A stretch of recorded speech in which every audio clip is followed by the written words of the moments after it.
Hello everybody.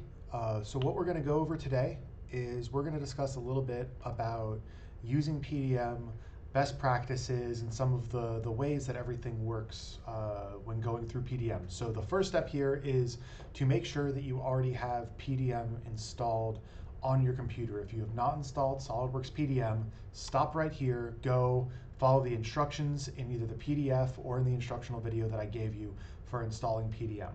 But assuming that you do have PDM installed, the first thing to talk about is how it operates in Windows Explorer. So this is the Design and Manufacturing Lab EML 2322L PDM Vault. And so we have here a folder up at the top for templates and then an individual folder for each group in the class, as well as a test folder that I'm going to be deleting after today's discussion for where I'm going to save test parts and do all of that stuff here for today. So this is what it looks like in Windows Explorer. It's the exact same thing, except we have some neat tricks. There's a preview window down here. So if I hop over to my 4502 vault real quick, and I look at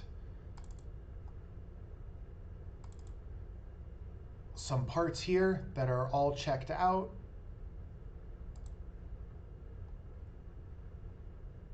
we can go and pull up, hey look, here's a full assembly down in the preview window that I can take a look at and see what's going on with. This one happens to be an exploded view.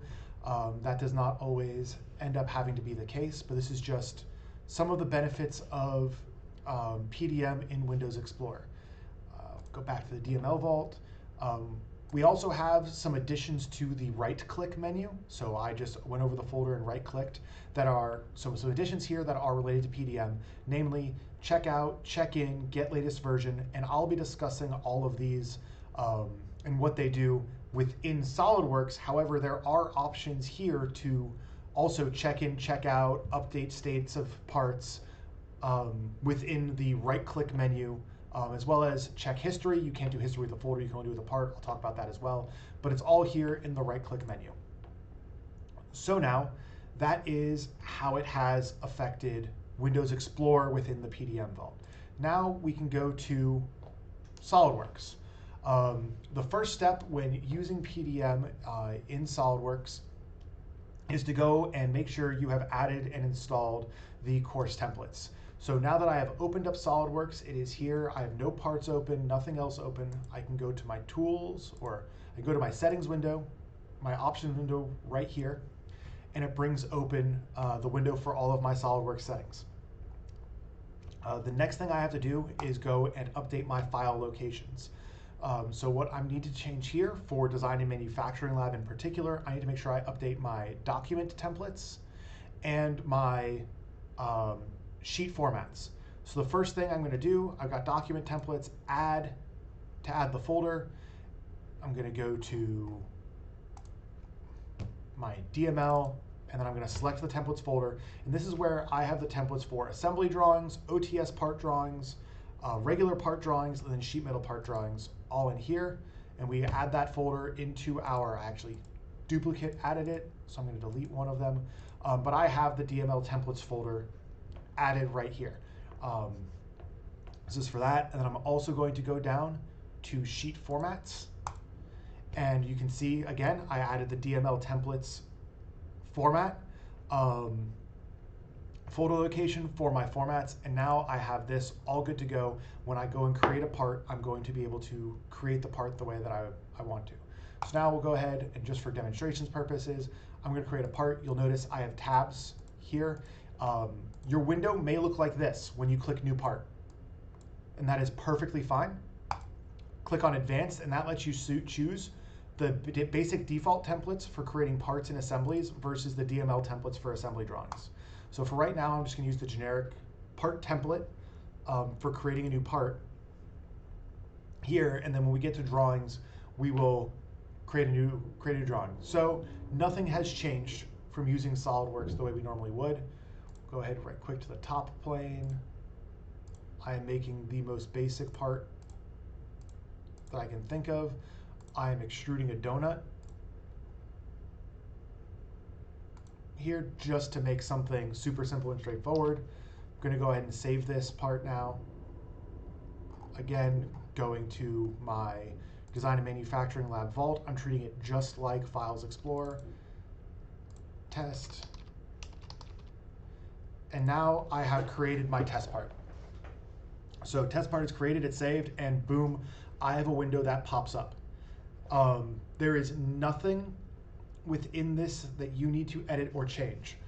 Some things that you should take note of. It has given us a part name already and a part number already by default. So it has already set us up with what our part number is going to be. It said who the design engineer is for this part. But the majority of this, don't worry about any of this by any means. This is all stuff that will auto update as we go through things throughout the course. So we can click OK. Test part is now saved. So now if I pop back to my Windows Explorer and I go into test folder, I can see here I have my test part. There's my preview window for the test part. It's currently checked out by me. And here's the computer that it's checked out on.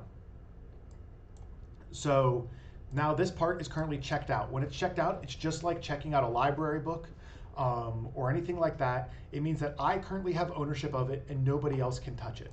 So the first thing I'm going to do once I get done editing my part and working on my part and I'm ready, and yes, here's my donut, it is done. If I look at my SolidWorks workspace, over here on the right, I have this little tab now that's available to me that looks like a globe with two arrows swirling around it. That is SolidWorks PDM.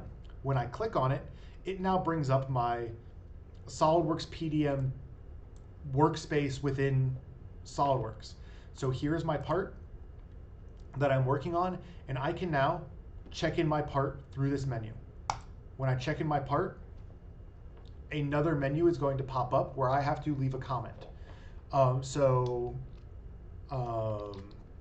My first comment, I'm going to write out what I did, create the test part. If you are making a modification to a part, when you check the part back in after making the modification, this is where you write what modifications you made. Now, when I check my part in, it is checked in. We can go back to Windows Explorer and refresh the window, and we can see, okay, cool, it's there, it's not checked out anymore, it's available it's under editing, and everything is good to go with my first SolidWorks part. I can click on it right here, see, okay, cool, there is my little donut washer, whatever you want to call it. It is good to go. Now, also within Windows Explorer, I can right-click on my part, and I can pull up the part history. And so what the history allows you to do is see all of the parts or all of the changes that have been made to the part. So you can see, okay, cool, here's where I created the part and I initially checked it in and boom, it's there. And it says created test part for demonstration.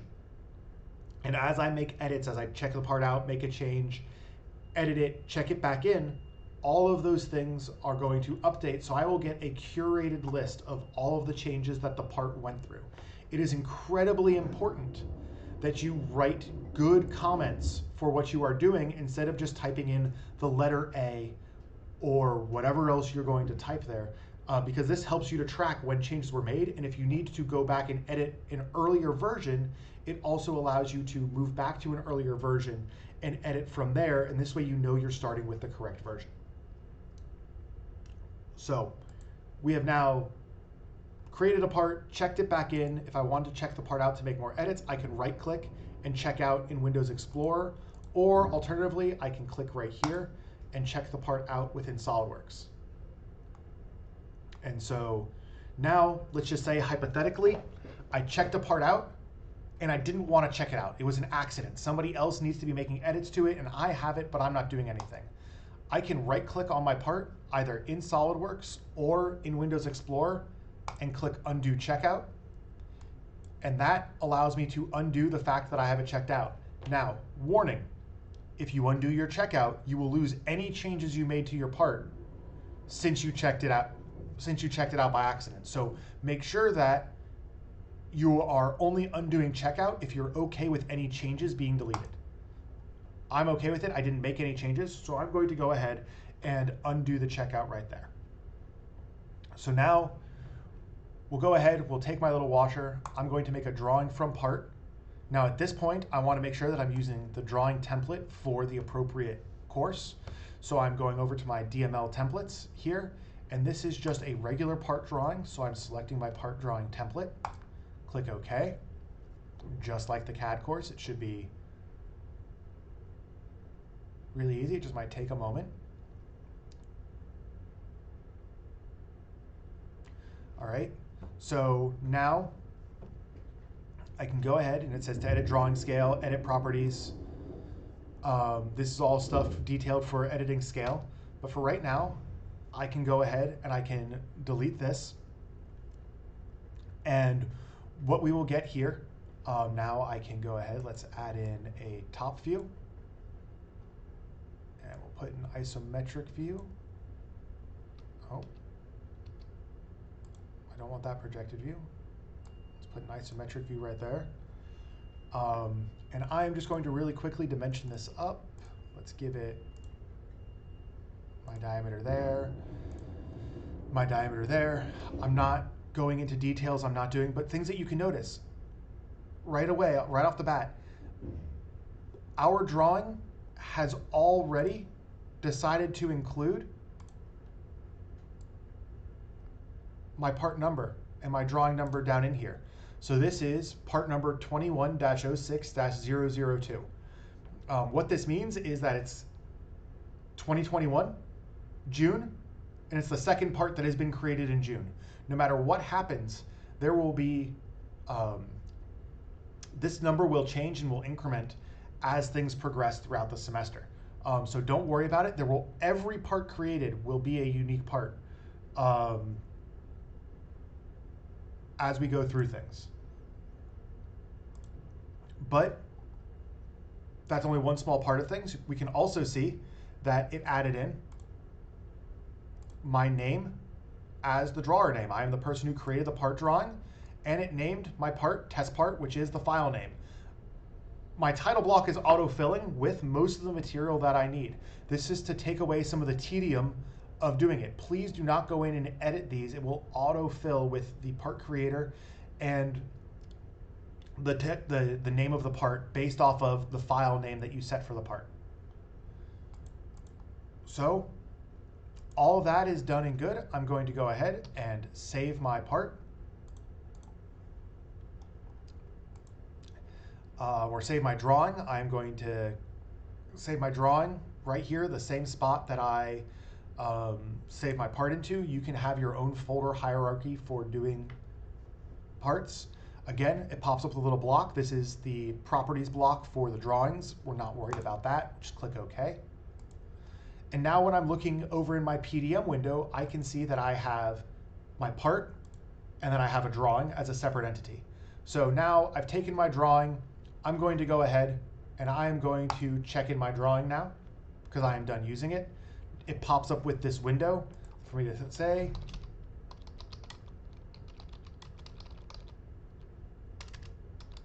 so now I'm going to check in my drawing saying that it's complete. And now if somebody else needed to come in and make a couple of edits to this drawing when they looked at it, they could do so. But let's just go ahead and say that this drawing is done.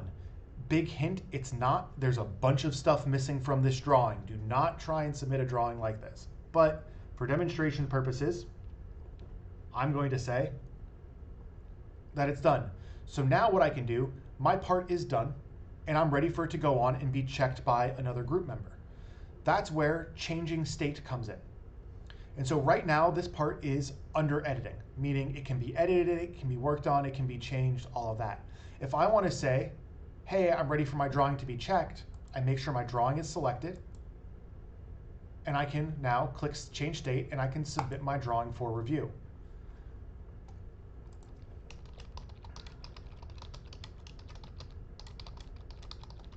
Now I'm submitting it for review. It's going to move forward. And now whoever is going to be reviewing my drawing, one of my other group members should be the one reviewing my drawing, they can go and open it up to see if there are any edits that need to be made. I can still I can't actually at this point check it in or check it out. So if there are changes that need to be made, it needs to be flagged for having drawing errors and go back to under editing. That is all this means. Or the drawing can be approved. And if the drawing is approved, we put in our comment, we say OK, and we can see my version number has tracked here. My only option is that my part needs revision now, but now my part is done and it has been approved. And now, if we close out of this, and let's go ahead back to SOLIDWORKS, we should open up our test part drawing again. And we can see, since I closed it and opened it back up again, now some things have updated. Now, the drawing checker's name has also filled in down here in the title block. So there's no need to edit that. Once it is checked by whoever checked it, it automatically updates to fill in that information. So the options like materials, sheet metal thickness if a part is being made out of sheet metal, other drawing notes still need to be put in. However, this section of the title block will autofill for you as you go through the change of state option up here at the top or the check-in, check-out parts. So now let's just say, for example, that I need to make more edits to my part. It's actually incomplete. My TA made a couple of comments when reviewing my drawings that we had missed. I click on my state change, revision needed.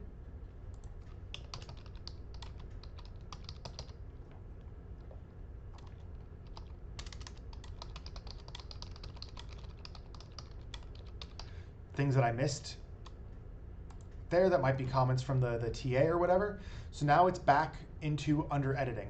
And so I can look in my my Windows Explorer method or Windows Explorer menu, refresh this, we can see both the test part and its drawing are both here. I can preview both of them, and they are both in the under editing state again, whereas before, right before I refreshed, they had been in the approved state. It just took a second for it to update. So now if I want to make my edits, I can either right click on the part and check out here in the menu, or I can come back, close my drawing, or even with the drawing open can do it, and I can check out my part here inside of SOLIDWORKS. So we're done with SOLIDWORKS for now. Going back to that part history that I had mentioned earlier, this is where it gets interesting. We can right click, view our history, and now we can see every change that I made and every comment. So, all right, it was created for demonstration, the drawing was complete, everything was approved here as it moved forward. It automatically checked in some stuff, checked in the drawing when we went to change the state. Transition to waiting for drawing review over here. Then it was approved, or transition from waiting for drawing review to drawing approved.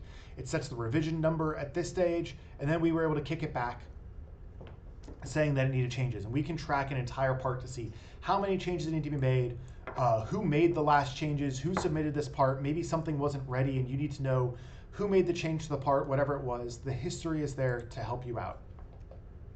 So this was my 20-minute guide and a quick foray into how to use PDM and the basics of using PDM.